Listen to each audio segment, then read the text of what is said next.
श्री राग बाणी भगत वेणी जीव की पहरिया के कर गावना। एक ओंकार सदगुर प्रसाद। ने रे नर गर्भ कुंडल जब आछत औरद ध्यान लिव लागा। मृतक पिंड पद मद न अहनिस एक अज्ञान सुनागा। ते दिन संबल कष्ट महादुख अब चित अधिक पसारिया। गर्भ छोड़ मित्र मंडल आया तो नरहर मनो विसारिया। ये शब्द जो है बेणी जी का है। उन्होंने जीवन के चारों पहरों को गर्भावस्था, बाल्यावस्था, यौवन, प्रौढ़ावस्था और बुढ़ापा, ये चारों अवस्थाओं का, जीवन के चारों पहरों का बहुत ही सुंदर ढंग से वर्णन किया है और बता रहे हैं कि जीव मुक्ति चाहता है, लेकिन आखिर में वो कहते हैं कि मरने के बाद मुक्ति नहीं मिल सकती है।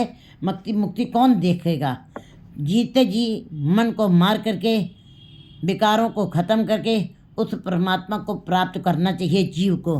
मरे हुए जो मुकत दोगे तेरी मुकत न जाने कोयला। गुरु जी बता रहे हैं वाणी में, एक ओंकार सदगुर रे नर गर्भ कुंडल जब आछत। है जीव, जब तुम माता के गर्भ में प्रवेश तुम्हारा हुआ था तब तुम सिर तुम्हारा नीचे था और पैर ऊपर थे, रखंडलों को उथड़े थाए। कहते वहाँ पे तुम कैसी अनभिज्ञ सी, कैसी भयावह स्थिति में तुम पड़े हुए थे और फिर भी तुम्हारी लिव परमात्मा से जुड़ी हुई थी। मृतक पिंड पद मद न अहनित एक अज्ञान सुनागा। और वहाँ पे तुमको कोई इस बात का कोई समझ भी नहीं थी, फिर भी तुम उस अज्ञानता के अंदर भी ज्ञान भी तुम्हारे अंदर, तुम उसकी लिव के साथ जुड़े हुए थे। पिंड तुम्हारा के अंदर कोई जान नहीं थी। मृतक पिंड पद मद न अहनित, रात दिन, लेकिन तुम उसकी लिव के अंदर जुड़े हुए थे। ते दिन संबल परमात्मा के लीन थे। उस समय तुम्हें इस मिट्टी के शरीर का अहंकार भी नहीं था। उस समय तुम्हें मिट्टी के इस शरीर का अहंकार भी नहीं था। ते दिन संबल कष्ट महादुख अब चित अधिक पसारिया। उन दिनों को तुम याद करो जब तुम माता के घर में उल्टे लटके हुए थे और किस जगह पे उस परमात्मा ने तुमको रखा हुआ था, जठरा माता की जठराग्नि के अंदर। उन दिनों को तुम क्यों नहीं याद करते, कितने कष्ट में थे तुम, फिर भी और तुम्हारा ध्यान उस ईश्वर के नाम के साथ जुड़ा हुआ था, तुम्हारी लीड लगी हुई थी। लेकिन अब चित्त अधिक पसारा। लेकिन जैसे ही तुमने गर्भ से, माता के गर्भ तुम बाहर संसार में आए हो, मृत्यु लोक में तुमने प्रवेश किया है, वैसे ही तुम्हारा चित्त, तुम्हारी आशाएं, तुमने बड़ी ज़्यादा अपने मन को, चित्त को फैला लिया है, बड़ा ही हवाई किले बना लिए हैं, बड़ी ज़्यादा विस्तृत हो गया तुम्हारे आशाएं कामनाएं। गर्भ छोटे मित्र मंडल आया तो नरहर मनो विसारा। और माता के गर्भ को छोड़कर कि जब मित्र मंडल मृत्यु लोक में आया है, संसार में तुम आ गए हो, तब तुमने उस नरहरि को, परमात्मा जिसने तुमको, तुम्हारी रक्षा की है, जिसने तुम्हारी रचना की है, तुमने उसको ही विसार दिया है। फिर पछतावेगा मुड़िया तू कवन कुमत भ्रम लागा। कहते हैं हे जीव, तुम पछताओगे, पश्चाताप करोगे। मुड़े हे अज्ञानी, हे मूर्ख जीव, तुम किस कुमत में लग गए हो, किस भ्रम में पड़ गए हो, कौन से फंदे तुम्हारे अंदर पड़ गए हैं जो निकल नहीं रहे हैं। तुम पछताओगे। चेत राम नहीं अंजमपुर जाएगा। उस राम का याद कर लो, उस राम नाम का स्मरण कर लो, नहीं तो यमपुर तुमको जाना पड़ेगा और तुमको कष्ट सहने पड़ेंगे। जन बिचरे अनुराधा, और वहाँ पे तुमको अनेक दुखों का सामना करना पड़ेगा। रहो बाल विनोद चिंद रस लागा, खिन खिन मोह व्यापे। गुरु जी ने वाणी में भी बताया ये चारों अवस्था में। 10 बाल तन 20 श्रवण, तीथा का सुंदर कहावे, 40 पुर 85 पग खिते, 60 को बूढ़े पावे, 70 का मतहीन, 80 का व्यवहार न पावे, 90 का तेजासनी। और जब 100 साल का हो जाता है जीव, धुआं था और धुएं में ही चला गया, उसका कोई अस्तित्व नहीं रह गया। यही हालत होनी है जीव की। तभी गुरु जी वाणी में बहुत ही सरल सरल ढंग से जीवों को समझा रहे हैं। हे जीवो, बाल विनोद चिंद रस लागा, खिन खिन मोह व्यापे। और बाल्यावस्था में तुम बस खेल कूद में लगे रहे और हर दम तुम्हें एक एक खिन तुमने बस मोह के अंदर अपने ये समय तुमने अज्ञानता में और खेल कूद में बिता दिया है। तुम अज्ञानी बने रहे हो, क्योंकि वो बालक बुद्धि है, वो अचेत बुद्धि है, उसके अंदर ज्ञान नहीं जीव को। रस मिथ मेद अमृत बिख चाखे, तो पंच प्रकट संतापे। कहते हैं बस तुमने संसार के रसों का स्वाद चखा और खाया है, पिया है, और यही विकारों के रसों का ही तुमने, ये पांचों रसों को तुमने अपने अंदर उसका स्वाद चखा है। और जप तप संयम छोड़, तुमने जप और तप संयम को छोड़ दिया है। ईश्वर के नाम का जप नहीं किया, जप नहीं किया तो तप सोच कहाँ से आएगी, संयम कैसे इंद्रियां तुम्हारी कंट्रोल होगी। तुमने ये सारी चीज़ों को छोड़ दिया है। और सुकृत मत, जो अच्छे कर्म थे उनको तुमने छोड़ दिया। मत राम नाम न आराध्या, और तुम्हारी मत ने राम नाम की आराधना कभी नहीं की। तुम्हारी बुद्धि दुर्मत वाली बुद्धि बनी रही, गुरुमत वाली बुद्धि तभी कभी बनी नहीं। गुरु जी बता रहे, आराध्या उछल्या काम काल मत लगी, तो आन सकत गल बांध्या। कहते जब जवानी आई, वासनाएं सरोवर की लहरों की तरीके से, समुद्र में जैसे लहरें उठती हैं वैसे ही वासनाएं जीव के अंदर उठने लगती हैं। अनेक परिवर्तन हो जाते हैं जीवों के अंदर, स्वभाव में भी, विचारों में भी, चाल में भी, ढाल में भी, हर तरफ से। जवानी एक अपनी लहरी है, जवानी एक तूफान है, भरा हुआ सरोवर है तो सरोवर, नाम का भी सरोवर है अंदर, लेकिन जीव जो है अज्ञानतावश वासनाओं के सरोवर में ही डूबा रहता है। और उछलिया काम, जब काम वासनाएं अंदर उछल गई लहरों की तरीके से, उछाल मारी, काल मत लगी, और जीव जो है उसी के अंदर, मत उसी के अंदर लग गई है, तो आन थकत गल बांध्या। और वासनाओं ने जीव को, संसारिकता ने और पदार्थों ने ये जीव को बांध दिया है। गले में ये माला गले में माला जैसे बंध जाता है, माला पड़ गई है। और इन्हीं वासनाओं में जीव, इन्हीं बंधनों में जीव काम क्रोध लोभ मोह अहंकार के बंधनों में बंध जाता है। तरुण तेज पर त्रिमुख जो है, और जवानी की लहरी ऐसी है जब जीव बिल्कुल यौवनावस्था में चलता रहता है। और तेज, क्योंकि जवानी एक लहरी है, जवानी एक मस्ती है, और जवानी एक सुंदरता भी है। जब वही जवानी में 10 साल की अवस्था में बच्चे को शीशे में देखता ही नहीं, वो इतना बालपन, इतना भोलापन है, वो खाने पीने में उसका ध्यान लगा रहता है, खेलने में ध्यान लगा रहता है, उसको और कोई चीज़ मतलब नहीं रहता है। लेकिन जवानी की लहरी ऐसी है कि जब वासनाएं अंदर जग गई जीव के अंदर, तब तरुण तेज परत्री, जवानी का तेज अब उसके अंदर आ गया है। और अपने अपने घर के सुखों को ना भोग करके वो दूसरे की स्त्री की तरफ भी देखने लगता है। मुख जो है उसके मुख की तरफ ध्यान लगाने लगता है, खोजबीन करने लगता है, दूसरों की स्त्रियों के अंदर झांक मारने लगता है।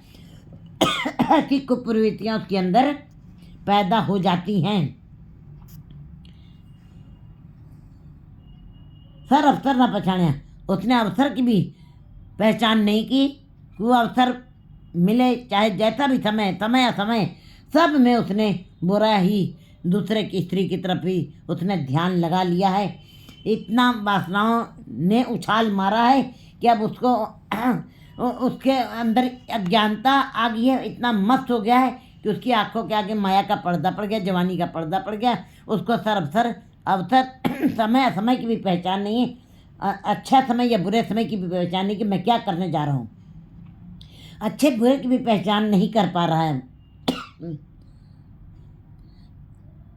उन्मत्त काम महाबिख पूले, पाप पुण्य न विचारे। इतना उसी के अंदर मस्त हो गया, जवानी की लहरों के अंदर काम वासनाएं इतनी ज़्यादा प्रबल हो गई कि विकारों के अंदर इतना भूल गया है कि पाप पुण्य का भी विचार नहीं रह गया, अच्छे बुरे का भी विचार नहीं रह गया कि मैं क्या कर रहा हूँ। एक पल एक खिन सुख के कारण जो है कोट दिवस दुख पावे। एक क्षण के सुख को दूसरे की स्त्री के साथ तुमने अगर जो भोग किया है, एक पल के सुख के कारण ही लाखों दिवस के लिए तुम्हारे पास दुख ही दुख रहेगा। वो धब्बा कभी हट नहीं सकता है, वो दाग कभी ख़त्म नहीं हो सकता है। और ये ऐसा दाग है, सुत संपत देख ए मन गर्व्या, राम हृदय न तय खोया। और बच्चों को देख करके, संपत्ति को देख करके, परिवार को देख करके, बाजार को देख करके, धन संपदा पदार्थों को देख करके मन में अहंकार आ गया है और राम को हृदय से खो दिया इसने, याद तक नहीं किया उसका, खोया। अवर मरत माया मन तोले, तो पग मुख जन्म भिगोया। और अवर मिरत माया मन तोले, अब माया के साथ ही सारी हर चीज़ को तोला जा रहा है, हर अवस्था को मन अपने मन से में माया के साथ ही तोल रहा है। और तो पग मुख जन्म भिगोया। ऐसे जीव जो वासनाओं में पड़ करके अपने जीवन को व्यर्थ में गवाए जा रहे हैं, उनका जन्म भी व्यर्थ में निरर्थक बीत जाएगा। ये मानुष जन्म अमूल है, मिले न बारंबार, ये बार बार नहीं मिलना है। पुंडर केस कुसुम ते तौले, कमल के फूलों की तरीके से ये बाल बिल्कुल सफ़ेद हो गए हैं। और तब भाव बुढ़ापा आ गया है, काली हुफन तौले आए। और बुढ़ापा आ गया है, सामने दिखाई दे रहा है सपत पताल की वाणी। और वाणी भी, अब कानों के अंदर सुनने की शक्ति नहीं रह गई है, बहुत ऊंचा सुनने लगा है। अब उसको आवाज़ बड़ी ज़ोर से कोई बुलाता है तभी भी उसको आवाज़ सुनाई नहीं पड़ी। कान भी बहरे होते जा रहे हैं, कानों में भी सुनने की शक्ति खत्म हो रही है। लोचन श्रमय बुद्ध बल नाठी, और आँखों से दिखाई नहीं दे रहा है, धीरे हो गई है ज्योति आँखों की। नैनो नीर भय तन खीना, भय केस दुधवानी, रूंधा कंठ शब्द नहीं उचरे, अब क्या करे प्राणी। लोचन श्रमय बुद्ध बल नाठी, अब बुद्ध बल खत्म हो गया है, बल छुटके बंधन परे, कछु न हो तो पाए। अब बुढ़ापा आ गया है, बल खत्म हो गया है, बंधन भी नहीं टूट सकते हैं। नाठी तक काम पवस मधानी, अब सारी इंद्रियां निबल हो गई हैं, फिर भी जीव जो है का वासनाओं के अंदर अपनी मथनी डाले रहता है। ये इंद्रियां फिर भी उन वासनाओं से बाहर निकलना नहीं चाहती हैं। जो कोई कहता है कि नहीं मैं शुद्ध विचारों का हो गया हूँ बुढ़ापे में, नहीं, गुरुजी नहीं मानते हैं। जिसने जवानी में अपनी वासनाओं को कंट्रोल नहीं किया है, बुढ़ापे में मैं कहता मेरे विचार निर्मल हो गए हैं।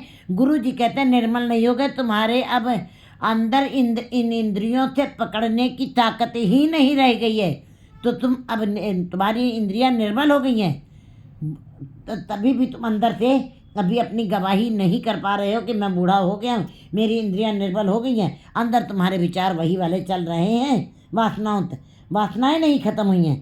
ताते बिखय पही मत पावत, काया कमल कुम्हलाना। और ये वासनाओं ने, विकारों ने जीव की मत को मैला कर दिया है। फिर भी जीव जो है काम मत पावत है, कहते हैं पावत माने बड़ी धीमी हो गई, मत मध्यम हो गई है, बड़ी धीमी, बहुत हल्की हो गई है, बड़ी कम हो गई है। काया कमल कुम्हलाना, और ये शरीर रूपी जो काया बाया इतनी बड़ी 80 किलो की है, ये कमल की तरीके से कुम्हला गया है। कमल तो सवेरे खिलता शाम को कुम्हला जाता है, इसी प्रकार ये शरीर रूपी कमल कुम्हला गया है।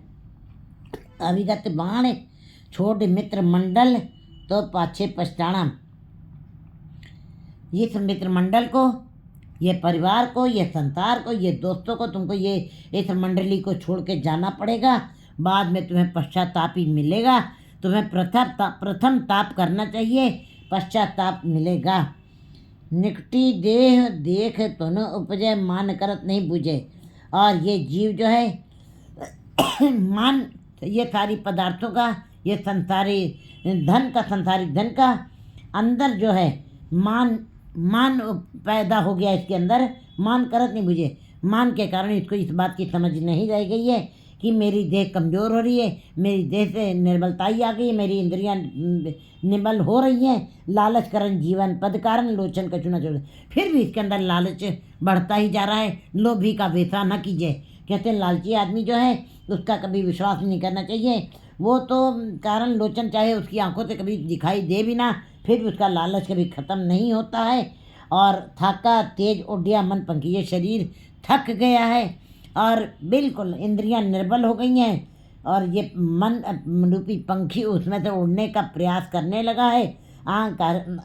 पंखी कर आंगन न सुखाई, और जब मन रूपी पंखी उसके अंदर से उड़ गया तब वही आंगन, वही घर, वही परिवार सुखा नहीं रहा, अच्छा नहीं लग रहा है।